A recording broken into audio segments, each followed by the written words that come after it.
Warahmatullahi wabarakatuh. Bismillahirrahmanirrahim. Alhamdulillahirabbil alamin. Wassalatu wassalamu ala Rasulillah wa ala alihi wa sahbihi wa man tabi'ahum bi ihsanin ila yaumiddin, amma ba'd. Ma'asyiral muslimin rahimani wa rahimakumullah. Insyaallah kita lanjutkan kajian kitab Ar-Rahiqul Maktum Sirah Nabawiyah yang ditulis oleh Syekh Safiur Rahman Al-Mubarakfuri rahimahullah ta'ala. Kita telah sampai di halaman 26 ya. Ini ada kitab yang asli, kitab bahasa Arab yang di depan kita, ini halaman 26 ya. Ini beliau Syekh Safiur Rahman memberi judul Al-Halah Ad-Dini, kondisi kehidupan agama ya di masa sebelum Rasulullah SAW diutus menjadi Nabi dan Rasul. Bagaimana kondisi kehidupan agama? Nah, ini pembahasan kita ya, pembahasannya Al-Halah Ad-Dini, kondisi agama ketika sebelum diutus Rasulullah SAW jadi Nabi dan Rasul. Karena kitab sirah ini termasuk kitab sirah yang panjang ya, kitab sirah yang panjang, makanya kitab sirah ini menjadi juara satu musabaqah penulisan sirah nabawiyah di Saudi Arabia. Ini juara satunya di kitab ini, Ar-Rahiqul Maktum, yang ditulis oleh Syekh Safiur Rahman Al-Mubarakfuri. Ini bukan orang Saudi, bukan orang Yaman, bukan orang Mesir, bukan orang Indonesia, ya, bukan orang Yordania, bukan orang Libanon, orang India. Ini luar biasa. Ini menunjukkan apa? Allah memberikan keutamaan kepada siapa yang dikehendaki oleh Allah. Jangan kita merasa kecil hati. Ustaz, kalau Anda orang Sunda, orang Sukabumi, orang Cisaat, Anda nggak bisa bahasa Arab. Jangan berkecil hati. Ya, banyak para ulama, para orang-orang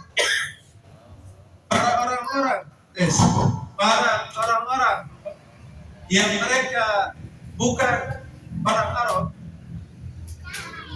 ya, yang mereka bukan orang bangsa Arab, ya, tapi Allah berikan kelebihan. Ya, Allah berikan kelebihan.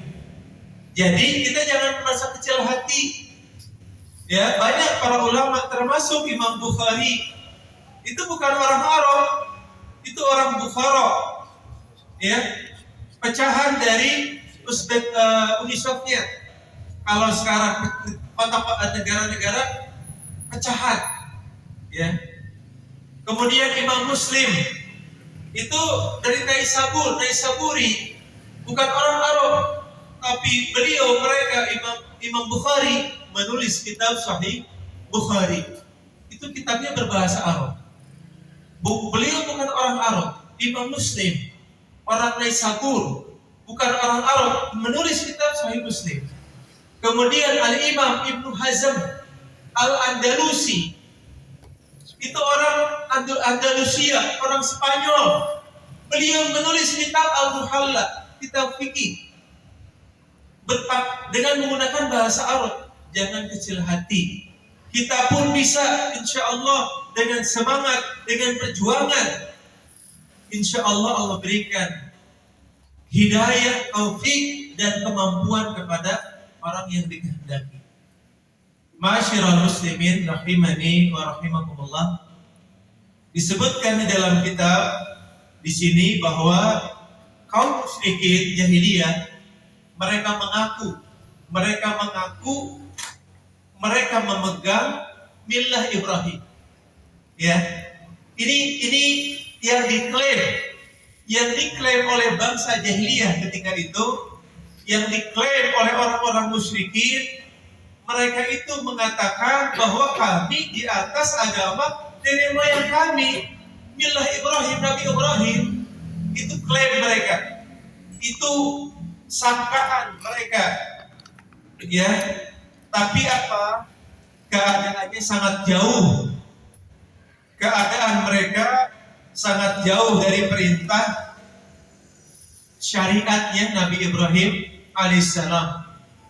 Ya, terutama mereka menjadikan patung-patung sebagai berhala. Nabi Ibrahim tidak menyembah berhala. Bahkan Nabi Ibrahim berdoa kepada Allah, wajidubni wa baniya an na'budal asnam. Ya Allah, jauhkanlah aku dan anak cucuku dari penyembahan berhala.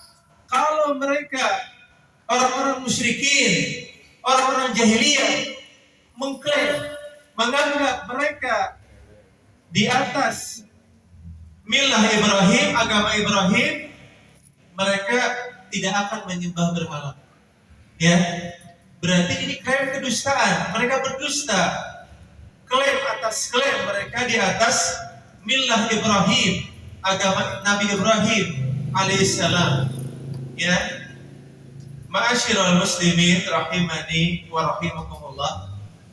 Adapun orang-orang Yahudi ketika itu, kalau tadi kita berbicara tentang musyrikin, ya, musyrikin jahiliyah, mereka menganggap mereka di atas agama Nabi Ibrahim. Yang kedua, orang-orang Yahudi sekarang. Orang-orang Yahudi, mereka disebutkan di sini, mereka itu menjadi orang-orang yang sombong. Orang-orang yang sombong mereka, ya, mereka merasa sebagai ahlul kitab. Mereka merasa punya kitab Taurat, ya. Mereka merasa mereka merendahkan, mereka menghina orang-orang musyrikin jahiliyah. Bahkan apa? Mereka mengatakan kepada orang-orang musyrikin ini jahiliyah, kalian ini penyembah berhala, kami ini punya kitab dari Allah Subhanahu wa taala. Kami punya kitab dari Allah. Kalian enggak punya kitab. Kami punya kitab Taurat. Bahkan di kitab kami disebutkan akan datang.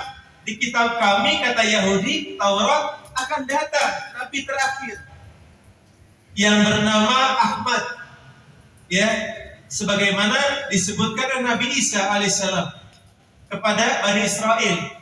Ya Bani Israel, ya, bagaimana ayatnya di surat As-Saff, wa idh qala Isa bin Maryam, ya Bani Israel, wahai Bani Israel, inni Rasulullah ilaikum musaddiqan lima baina yadayya min at-Taurat wa mubashiran bi rasulin ya'ti min ba'di ismuhu Ahmad. Ya, ketika Nabi Isa mengatakan, inni Rasulullah, aku adalah utusan Allah, musaddiqan lima baina yadayya min at-Taurat, yang aku membenarkan kitab Injil dan Taurat, ya, wa mubashiran, dan aku memberikan kabar gembira kepada kalian wahai Bani Israel, bi rasulin, dengan seorang rasul, ya'ti, yang akan datang, min ba'di, setelah aku, ismuhu Ahmad, namanya Ahmad. Itu ada di Taurat, dan orang-orang Yahudi membaca itu, mereka menjadi sombong. Mereka mengatakan, kalau nanti datang Rasul terakhir ini, Nabi terakhir ini, kita akan perangi kalian, wahai orang-orang jahiliyah musyrik, penyembah berhala. Kami akan perangi kalian semua. Kami akan bersama Nabi terakhir ini. Itu klaim dari orang-orang Yahudi. Tapi apa setelah datang Nabi Muhammad SAW? Apakah mereka melaksanakan janjinya? Tidak. Mereka tidak beriman. Mereka kafir, mengingkari.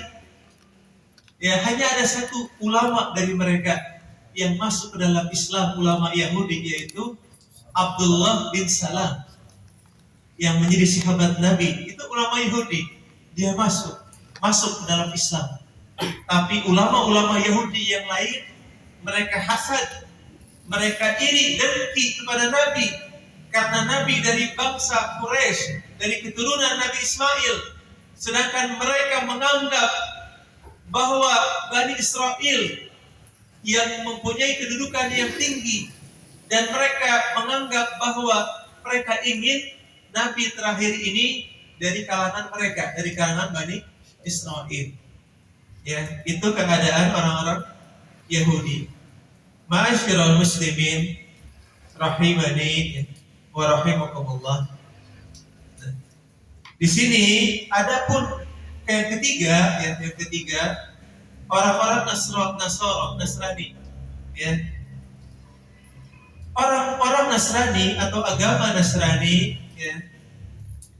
Di sini mereka keadaannya menjadi disebutkan di sini agama paganisme yang sulit dipahami, yang menimbulkan campur aduk antara Allah dan manusia. Ya. Jadi Nasrani ini cenderung orang-orangnya mereka seperti yang disebutkan oleh Rasul kepada sahabat Adi bin Hatim dalam hadis. Ya.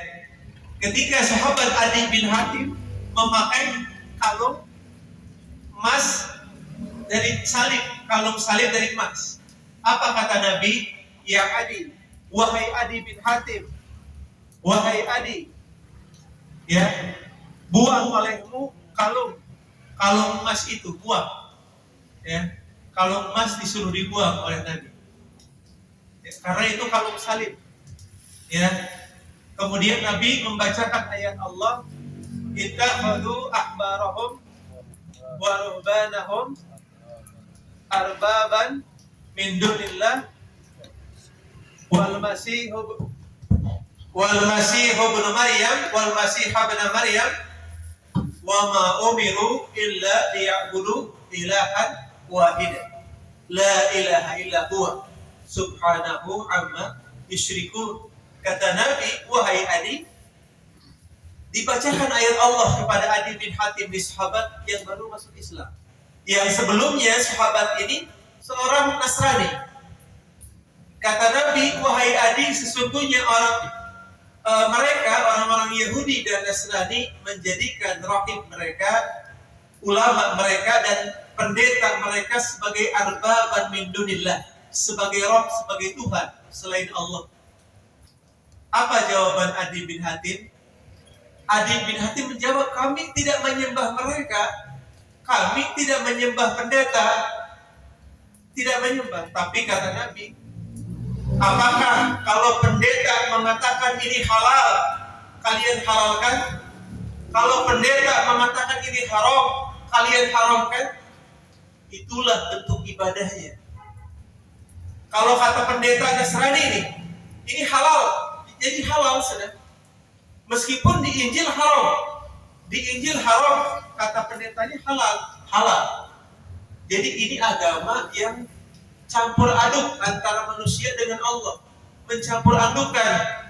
Mereka Injil dipermainkan oleh mereka, hukum-hukumnya dipermainkan.